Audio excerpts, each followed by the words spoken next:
Hello दोस्तों, स्वागत है आप सभी का फिजिक्स क्लास में Shashank defence academy YouTube channel पर। मैं शशांक शर्मा आप सभी का तहे दिल से वेलकम करता हूं। दोस्तों, आप सभी का आज का एक जबरदस्त टॉपिक होने वाला है। टॉपिक का नाम होने वाला है, ध्यान दीजिएगा, बहुत ही टॉप लेवल का चैप्टर है ग्रेविटेशनल। और ग्रेविटेशनल में मैं आपको पढ़ा चुका हूं, यहां तक की वाली चीजें और क्लियर कर चुका हूं। ग्रेविटी आज मैं स्टार्ट करने वाला हूं। मैं आपको पढ़ा चुका हूं 1 2 3 4 5 6 7 8 चैप्टर, वर्क पावर एनर्जी तक, एसएचएम तक, ये सब चीजें कवर करा चुका हूं। भयंकर रूप से सब क्लियर हो चुके हैं दोस्तों। और अब हमारा एक नवा चैप्टर स्टार्ट होने वाला है, ग्रेविटेशनल, गुरुत्वाकर्षण। मिलते हैं गुरुत्वाकर्षण की जबरदस्त एनर्जी के साथ, बेहतरीन कंटेंट के साथ। दोस्तों, ये हमारा गुरुत्वाकर्षण जो चैप्टर है, इसमें से बहुत सारे क्वेश्चन एग्जाम में पूछे जाते हैं, चाहे आप किसी भी कंपटीशन के एग्जाम की तैयारी कर रहे हो।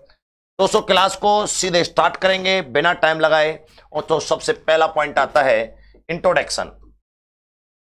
इंट्रोडक्शन ऑफ ग्रेविटी, गुरुत्वाकर्षण है, सबसे पहला आता है इंट्रोडक्शन ऑफ ग्रेविटी, यानी स्मॉल जी। क्या होता है स्मॉल जी, क्या किसे कहते हैं स्मॉल जी, क्या होता है, किस तरीके से एक्सप्लेन होता है, ये सब चीजों की जानकारी अभी देने वाला हूं। सुनिए, स्मॉल जी ये है कि ये एक कई नामों से जाना जाता है। इसे हम ग्रेविटी एक्सीलरेशन भी बोलते हैं, गुरुत्वीय त्वरण भी बोलते हैं। इसे हम क्या बोलते हैं बच्चों? इसका नाम हमने रखा है गुरुत्वीय त्वरण भी बोलते हैं बच्चों, इसका नाम ग्रेविटी एक्सीलरेशन। बच्चों, हम इसे ग्रेविटी इंटेंसिटी भी बोलते हैं, IG, intensity field, gravity intensity. हम इसे ग्रेविटी इलेक्ट्रिक फील्ड भी बोलते हैं। इनको तीनों नाम से इसको जाना जाता है, ध्यान रखिएगा। अब अगली बात आती है, ये तो इसके नाम हो गए, ग्रेविटी एक्सीलरेशन, ग्रेविटी इंटेंसिटी या gravity electric field. Gravity field जैसे इलेक्ट्रिक फील्ड नहीं होता है, ऐसे ही ग्रेविटी फील्ड होता है। बात करते हैं जी के बारे में, तो एक और सूचना हो रहा है, ये पृथ्वी है। पृथ्वी का जी जो होता है नीचे की ओर रहता है और इसका वैल्यू 9.81 रहता है। 9.81 पाया जाता है। ध्यान दीजिए, कितना पाया जाता है? 9.81। तो ये जो वैल्यू रहती है हमेशा नीचे की ओर होता है। हमेशा नीचे की मतलब पृथ्वी के सेंटर की ओर होता है। किधर होता है बच्चों? पृथ्वी के सेंटर की ओर। तो आपसे अगर ये बात पूछी जाए कि जी के बारे में, तो सबसे पहली बात होती है कि जो जी होता है इसकी वैल्यू होती है 9.81 मीटर पर सेकंड स्क्वायर। और इसकी जो डायरेक्शन होती है, दिशा बच्चों, नीचे की ओर बोलना उचित है क्योंकि पृथ्वी बहुत बड़ी है, लेकिन रियल आंसर आता है पृथ्वी के केंद्र की ओर। पृथ्वी के केंद्र की ओर बच्चों, पृथ्वी के सेंटर की ओर बच्चों। इसका जो यूनिट होता है, यूनिट यानी मात्रक बच्चों, इसका जो होता है वो आपने पढ़ा मीटर पर सेकंड स्क्वायर। बच्चों, इसकी जो डायमेंशन होती है बच्चों, इसकी होती है L⁻²। ये एक मोटी मोटी नॉलेज आपको दी गई है स्मॉल जी की। अगर कोई व्यक्ति ऊपर की ओर लेके जा रहे हैं तो इसके लिए हम -g यूज करते हैं, ठीक है बच्चों। और यदि हम सेंटर की ओर लेके आ रहे हैं, कहां? सेंटर की ओर, तो इसके लिए हम +g यूज करते हैं। तो एक यूज करने का एक तरीका आ गया। अगर हम सेंटर से दूर जा रहे हैं तो माइनस का लेंगे, और सेंटर की ओर जा रहे हैं तो प्लस का लेंगे। यह है इंट्रोडक्शन स्मॉल जी का। इसमें बहुत बड़ा रूप आएगा जी में चेंजिंग, लेकिन उससे पहले आपको कुछ चीजें और समझनी पड़ेंगी, वैज्ञानिक न्यूटन से मुलाकात करनी पड़ेगी। आ चुका है दूसरा point, gravity law of Newton. वैज्ञानिक न्यूटन ने यह कहा था कि वे वस्तुएं जो मास रखती हैं, क्या रखती हैं? मास। उनके अंदर एक अलग तरह की एनर्जी होती है। वो एनर्जी होती है कि वो अन्य किसी वस्तु को अपनी ओर खींचने की पावर रखती हैं। इस पावर को ग्रेविटी पावर या गुरुत्वीय बल के नाम से जाना जाता है। This is Newton gravity law. लेकिन मैं आपको ये बोलने वाला हूं कि ये ग्रेविटी लॉ है कि वे वस्तुएं जिनमें मास होता है, बेटा याद रखना, जिनमें मास होता है, बात अच्छी तरीके से समझें, मास होता है, वे एक दूसरी मास वाली वस्तु को, दूसरी मास वाली वस्तु को अपनी ओर खींचती है, अपनी ओर खींचती है। बच्चों बहुत प्यार से समझें, खींचती है। वे वस्तुएं जो मास रखती हैं, वे दूसरी मास वाली वस्तु को अपनी ओर खींचती है। तो दुनिया में ऐसी कौन सी चीज है जिसमें मास नहीं है? अरे मेरे दोस्त, ब्रह्मांड में सब वस्तुओं में हर एक चीज में, हर एक नेचर में मास है, सिवाय एक को छोड़ के। वो कौन है? फोटोन। कौन है बच्चों? फोटोन। यही कारण है कि फोटोन पर ग्रेविटी का कोई फर्क नहीं पड़ता। किसको छोड़कर दोस्तों? फोटोन में मास नहीं होता बच्चों, मास नहीं होता। मास नॉट डिफाइंड मान के चलते हैं। न्यूटन्स लॉ में, फर्स्ट लॉ में मैंने आपको इसके बारे में समझाया है। यदि आपको बढ़िया तरीके से समझना है तो क्लास के बैक में जाएं, प्लेलिस्ट में जाकर न्यूटन्स लॉ को पढ़ लें। फर्स्ट लॉ को बढ़िया तरीके से फोटोन को एक्सप्लेन किया मैंने। बच्चों जो फोटोन है, फोटोन में मास नहीं होता और फोटोन से मिलकर लाइट बनती है, प्रकाश बनता है। यही कारण है कि प्रकाश पृथ्वी पर बिना किसी ग्रेविटी के तुरंत पहुंच जाता है। ग्रेविटी का कोई रोल नहीं होता। प्रकाश जो सूर्य से निकल के आ रहा है, अरे पृथ्वी जैसे हजारों प्लैनेट मिलते हैं जनाब, और हजारों प्लैनेटों का ढेर सारा ग्रेविटी पावरफुल मिलता है, फिर भी वह प्रकाश को अपनी ओर नहीं खींच पाते। प्रकाश स्वतः ही चलता है, प्रकाश स्वतः ही भागता है जी, बिल्कुल भागता है।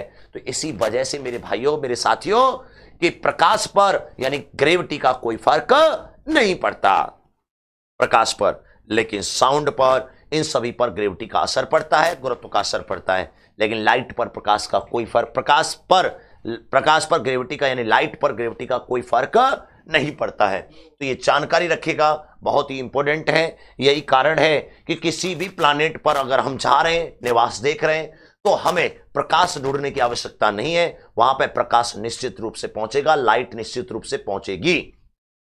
और यदि वहां पर ढूंढने की आवश्यकता है तो ग्रेविटी के अकॉर्डिंग, उसकी ग्रेविटी के अकॉर्डिंग, उसको कलेक्शन करने के अकॉर्डिंग हमें ढूंढने की जो आवश्यकता है वो ये है, पानी या वायु, ये है कि नहीं है। और इन दोनों के लिए ग्रेविटी का बड़ा आवश्यक है, एक फिक्स वैल्यू होना।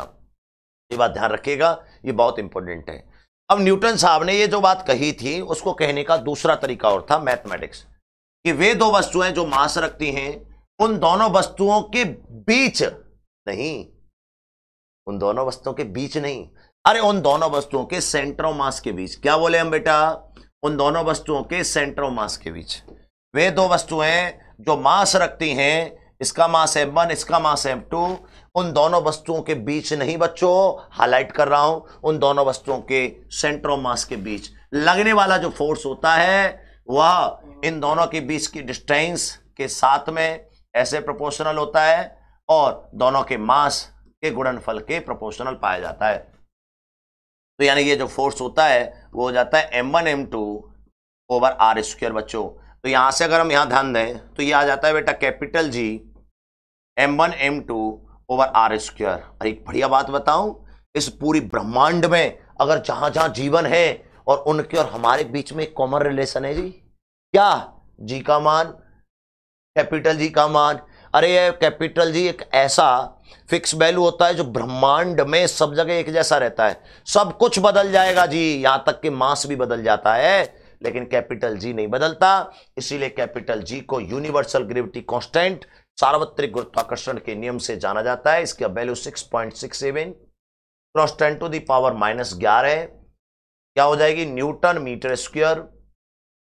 देखो, newton r square metre square upon KG square, ये इसका वैल्यू होता है। और इसे हम सार्वत्रिक गुरुत्वाकर्षण नियतांक कहते हैं। सार्वत्रिक गुरुत्वाकर्षण नियतांक, सार्वत्रिक गुरुत्व नियतांक, जिसे इंग्लिश में बोला जाता है यूनिवर्सल ग्रेविटी कांस्टेंट। काय को ब्रह्मांड की प्रत्येक जगह पर इसका मान फिक्स होता है। तो ये बहुत ही इंपॉर्टेंट है। यूनिट इसकी आ जाएगी newton metre square upon KG square. मैंने ये क्वेश्चन पूछा है मॉक टेस्टों के दौरान, आप वहां पे जाके देख सकते हैं। सुबह डेली मॉक टेस्ट आपके लिए आते हैं 7 बजे से। उस मॉक टेस्ट में मैंने ये क्वेश्चन को मेंशन कर रखा है, ध्यान रखिएगा। तो ये वैल्यू आई। अब आपसे भी पूछा जाता है कि अगर ये वेक्टर फॉर्म है, तो आप जानते हैं कि ये वेक्टर होता है, तो वेक्टर है तो इसको हम लिख सकते हैं जी m1 m2 over R square, और इसकी डायरेक्शन दिखाने के लिए आर कैप, या वेक्टर का यूज करके G m1 m2 over R square, R cube कर सकता हूं मैं इसे, तो यहां आर वेक्टर ले सकता हूं बच्चों। यहां स्क्वायर है तो कैप है, यहां वेक्टर है तो यहां क्यू है। ये पढ़ाया जाता है, वेक्टर फॉर्म में पढ़ाया जाता है। चूंकि आर जो वेक्टर होता है वो रहता है आर वेक्टर का मॉड इंटू आर कैप, ये रहता है आर वेक्टर का मॉड इंटू आर कैप। तो यहां से आर कैप की वैल्यू उठा के पटक दिए, धड़ सीन आंसर आ गया। अब मेरी बात को समझना, अब इसके बारे में यह भी पूछा जाता है कि इसकी डायरेक्शन किधर होती है, इसकी डायरेक्शन किधर होती है बच्चों, बहुत इंपॉर्टेंट है। डायरेक्शन ऑफ फोर्स ये होती है नेट सेंटर ऑफ मास की ओर, किधर होती है, पूरे निकाय के सेंटर ऑफ मास की ओर, सेंटर ऑफ मास की ओर बच्चों, यानी पूरे सिस्टम के सेंटर ऑफ मास की ओर। बच्चों इसको मैं दिखा भी सकता हूं आपको, ये देखो आप फील भी कर पाएंगे, ये दो ऑब्जेक्ट हैं, इनका सेंटर ऑफ मास यहां होगा, तो जो फोर्स लगता है वो दोनों के सेंटर ऑफ मास की ओर लगता है। ये अगर 1 है और ये अगर 2 है, तो ये फोर्स लगा रहा है F1 और ये फोर्स लगा रहा है F2। तो बच्चों ये हमेशा सेंटर ऑफ मास की ओर फोर्स लगाते हैं दोनों। यही कारण है कि पृथ्वी और किसी भी अन्य प्लैनेट के बीच में लगने वाला जो फोर्स है वो दोनों के सेंटर ऑफ मास की ओर जा रहा है। मैंने इस मार्कर को छोड़ा, मैं आपसे पूछना चाहता हूं, मार्कर पृथ्वी की ओर गया कि पृथ्वी मार्कर की ओर आई? आप कहेंगे सर मार्कर पृथ्वी की ओर आया, लेकिन आप गलत हैं। क्यों गलत है मित्रों? क्योंकि मार्कर जो है बेटा कट, मार्कर जो है, ध्यान दीजिएगा बहुत ही ध्यान से, कि मार्कर पृथ्वी की ओर गया एंड पृथ्वी भी मार्कर की ओर आई, लेकिन मेरे भाइयों मार्कर जो है वो पृथ्वी की तुलना में बहुत छोटा है। इस वजह से इसका सेंटर ऑफ मास लगभग पृथ्वी के सरफेस पर ही है। तो पृथ्वी वहीं से वहीं है और मार्कर को वहां पहुंचना पड़ रहा है। तो ये बात बहुत अच्छी तरीके से ध्यान रखिएगा कि अगर दो वस्तुएं दे रखी हैं तो अगर वो दोनों चलें, मास रखती हैं, तो ग्रेविटी फोर्स लगाएंगी, और ग्रेविटी फोर्स लगा रही हैं तो वो हमेशा सेंटर ऑफ मास की ओर जाएंगी। दोनों को चलना पड़ेगा, एक बहुत बड़ी है एक बहुत छोटी है, तो आपको वो उसका चलना नहीं फील हो, लेकिन सही स्टेटमेंट सही रहता है। याद रखिएगा आपका ये ऑब्जेक्ट इसकी ओर नहीं, ये ऑब्जेक्ट इसकी ओर नहीं, दोनों सेंटर मास की ओर जाते हैं। ये बहुत इंपॉर्टेंट बात आपको बोली है, तो इसको थोड़ा ध्यान रखिएगा। और कैपिटल जी की वैल्यू भी इंपॉर्टेंट है एंड इसकी यूनिट एंड डायमेंशन इंपॉर्टेंट है। This is force and gravity force, ये बहुत इंपॉर्टेंट है। उसके बाद आता है बेटा ग्रेविटी इंटेंसिटी, यानी ग्रेविटी फील्ड या ग्रेविटी इंटेंसिटी। इसको हम क्या बोलेंगे? तो देखो बेटा, इसको हम बोलते हैं ईजी। ये होती है फोर्स अपॉन मास। क्या होता है? Force upon mass. यानी कि अगर हमारे पास कोई भी m मास की वस्तु है, उसके चारों ओर एक ग्रेविटी फील्ड होगा। जैसे इलेक्ट्रिक फील्ड होता है उसी प्रकार एक ग्रेविटी फील्ड होता है बच्चों। ऐसे ये ग्रेविटी फील्ड होता है, इसके सेंटर से r डिस्टेंस पर अगर हम ग्रेविटी फील्ड निकालें तो इसके कारण जो ग्रेविटी फील्ड होगा, यहां पे जो प्रैक्टिकल चार्ज लिए हैं, एक और मास वाला प्रैक्टिकल मास ले लिए हैं m0, दोनों के बीच में लगने वाला जो फोर्स है वो आ जाएगा हमारे पास कैपिटल जी। यहां आ जाएगा m0 बेटा, जहां प्रैक्टिकल लेते हैं capital G m0 over r square into m0। This is gravity intensity. ये आ जाएगा हमारे पास m0 से m0 कट जाएगा तो gm over r square. This is gravity intensity. तो ग्रेविटी इंटेंसिटी कुछ और नहीं बच्चों, यह आपकी ग्रेविटी एक्सेलेरेशन ही होता है, लेकिन हमने ये इलेक्ट्रिक फील्ड की तरह समझा है जैसे इलेक्ट्रिक फील्ड को समझाया जाता है। तो ग्रेविटी इंटेंसिटी क्या हो गई है बच्चों? ग्रेविटी इंटेंसिटी क्या हो गई है? इजी का मान आया है capital G m over r square. अगली बात आपको ध्यान रखना है कि यह वेक्टर है। क्या है दोस्तों? सदिश है। This is vector. तो वेक्टर फॉर्म में लिखना चाहिए आपको, इजी वेक्टर बराबर gm over r square into r के। बच्चों डायरेक्शन किधर होती है? डायरेक्शन किधर होती है? आउटसाइड। कैसे होती है? आउटसाइड। डायरेक्शन इसकी होती है बाहर की ओर। दिशा क्या होगी? आउटसाइड होगी, यानी बाहर की ओर होगी बच्चों। एक एक जो क्वेश्चन मैं कराता हूं ये बहुत क्वेश्चन इंपॉर्टेंट है, सब आता है बच्चों, ध्यान रखिएगा, ये बहुत इंपॉर्टेंट है। ये थोड़ा सा मैसेज इसको जान से समझें, ये सब चीज आती है बाहर की ओर। ठीक है बच्चों, ध्यान रखिएगा। अगली बात आती है यूनिट, बताएं आप इसकी।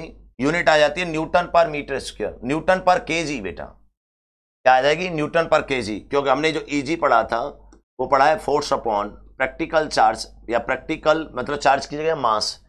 तो ठीक उसी तरह इलेक्ट्रोस्टैटिक्स की तरह F ओवर m, तो ये न्यूटन पर केजी। तो ये बहुत अच्छे मैसेज हैं, आपको इनको समझना है। इसकी यूनिट और कोई समझिएगा मत, यही यूनिट होती है केवल एकमात्र। आप ये नहीं कर सकते हैं इसको सॉल्व करने के बाद मीटर पर सेकंड स्क्वायर, तो आप यहां गलत हैं, जबकि इसको सॉल्व करने के बाद यही आ जाएगा, क्योंकि ये फिक्स यूनिट है, फॉर्मूला के आधार पर ही फिक्स की गई है। उसके बाद इसकी डायमेंशन जो होती है वो होती है m0 LT की पावर -2। तो ये थोड़ा सा मैसेज आपको चारों तरीकों को याद रखना है। ये होती है ग्रेविटी इंटेंसिटी बच्चों। क्या होती है दोस्तों? ये ग्रेविटी इंटेंसिटी होती है। इसको थोड़ा सा ध्यान रखिएगा अच्छी तरीके से। मैं अगर आपसे पूछूं ग्रेविटी इंटेंसिटी, नोट पॉइंट ले लेते हैं। ग्रेविटी इंटेंसिटी कुछ और नहीं ग्रेविटी एक्सेलेरेशन जी को ही कहते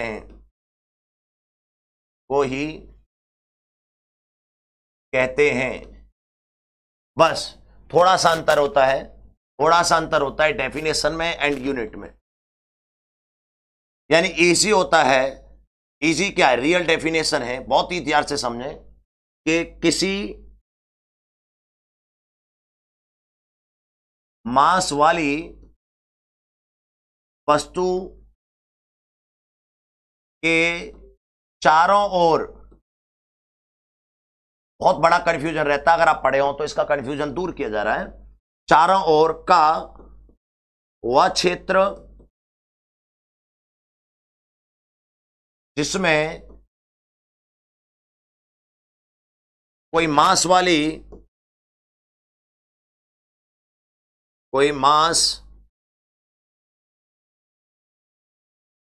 वस्तु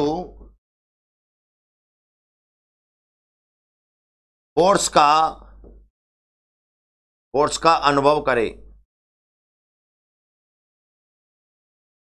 बच्चों समझ में आया?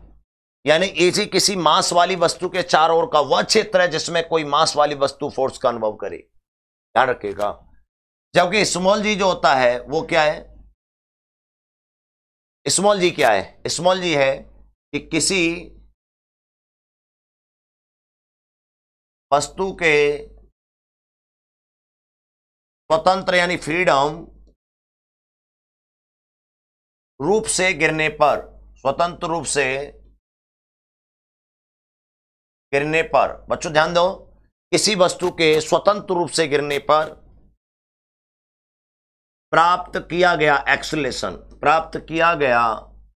एक्सेलरेशन, उसे हम ग्रेविटी एक्सेलरेशन कहते हैं, स्मॉल जी। ठीक है बच्चों, बात करें इसकी एक और बात, इसका जो यूनिट होता है, इसका जो मात्रक होता है वह यही है न्यूटन पर केजी बच्चों। लेकिन अगर हम इसका यूनिट की बात करें, क्योंकि यह डायनामिक कंडीशन है, तो इसका जो यूनिट होता है वो होता है मीटर पर सेकंड स्क्वायर। ये हमारे पास एक स्पेशली बात है ई जी एंड जी में रिलेशन, यानी कि एक स्पेशली अंतर। वैसे इन दोनों में कोई खास अंतर नहीं होता है, लेकिन दो क्यों किए? जब अंतर नहीं है तो आप एक बात बताओ, दो नाम क्यों ले रहे हैं? तो दो नाम क्यों ले रहे हैं? उस वजह से ले रहे हैं क्योंकि दोनों एक अलग अलग एरिया से आए हैं, लेकिन दोनों का काम एक जैसा होता है। ये बड़ी अच्छी बात बोले हैं आप, ध्यान रखिएगा, बहुत ही अच्छी तरीके से ध्यान रखना, ये है आपका अंतर। अगली बात पे आ जाते हैं हम चौथे पर, ग्रेविटी फील्ड की डायरेक्शन। जो भी मैंने आपको बताई, ग्रेविटी फील्ड की जो डायरेक्शन है, ये मास है। अगर आप यहां से बाहर की ओर देखें तो ग्रेविटी फील्ड इस तरीके से फील होता है, इस तरीके से फील होता है। यह है ग्रेविटी फील्ड बेटा। जिस प्रकार आपका इलेक्ट्रिक फील्ड नहीं होता, एग्जैक्ट उसी तरीके से ग्रेविटी फील्ड होता है। ये आउटसाइड होता है। कैसा होता है बच्चों? आउटसाइड, आउटसाइड होता है बच्चों, आउटसाइड बेटा। क्या आ जाएगा आंसर? बाहर की ओर, बाहर की ओर बच्चों। पूरी फिजिक्स 100% फ्री मिल रही है आपको तरीके से, वो भी ध्यान रखिएगा। उसके बाद आ जाता है सैटेलाइट, किसे कहते हैं? पांचवा पॉइंट, बहुत ही जोरदार पॉइंट है सैटेलाइट। क्या होता है सैटेलाइट? किस प्रकार कंडीशन होती है? तो केवल हमें यहां तक पढ़ना था, आपके लिए पढ़ा दिया गया एक छोटी सी क्लिप में। यहां से आगे की शेष जानकारी आपको नेक्स्ट वीडियो में मिलेगी, और बहुत ही टॉप लेवल की वीडियो मिलेगी और एक अच्छी वीडियो मिलेगी। धन्यवाद।